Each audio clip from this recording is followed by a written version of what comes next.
সাবধান, শুধুমাত্র 5 ধরনের খাওয়ার অভ্যাস আমাদের লিভারকে ধীরে ধীরে ধ্বংস করে দিচ্ছে। গবেষণায় উঠে এসেছে অত্যন্ত চাঞ্চল্যকর কিছু তথ্য। তাহলে কি এখন থেকে আমাদের ডায়েট চার্ট থেকে এই 5টি খাবার বাদ দিতে হবে? আজকের এই ভিডিওটি আপনার জন্য দেখা অত্যন্ত জরুরি। আপনার ঘরে যদি শিশু অথবা বৃদ্ধ বাবা মা থাকেন, তবে এই ভিডিওটি শুরু থেকে শেষ পর্যন্ত অবশ্যই দেখুন।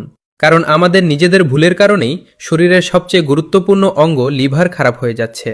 যদি কারো লিভার পুরোপুরি নষ্ট হয়ে যায়, তবে পৃথিবীর কোনো চিকিৎসা তাকে পুরোপুরি সুস্থ করতে পারে না এবং খুব অল্প সময়ের মধ্যেই সেই ব্যক্তি মারা যেতে পারেন। তাই আপনি যদি সুস্থ থাকতে চান, তবে এই 5টি জিনিস থেকে দূরে থাকা অত্যন্ত প্রয়োজন। আর আপনি যদি আপনার পরিবারকে সুরক্ষিত রাখতে চান, তবে এই ভিডিওটি সবার কাছে অবশ্যই শেয়ার করে দিন। বন্ধুরা, লিভার আমাদের শরীরের সবচেয়ে পরিশ্রমী অঙ্গ। এই লিভারই শরীর থেকে বিষাক্ত পদার্থ, টক্সিন ফিল্টার করে বের করে দেয়, খাবার হজম করতে সাহায্য করে এবং পুরো মেটাবলিজম নিয়ন্ত্রণ করে। প্রতি বছর প্রায় 20 লক্ষ মানুষ লিভারের রোগে মারা যান, যা মোট মৃত্যুর প্রায় 4%। বিশ্বজুড়ে প্রতি 25 জনের মধ্যে একজন ব্যক্তি কোনো না কোনো লিভারের সমস্যায় ভুগছেন। সবচেয়ে অবাক করা বিষয়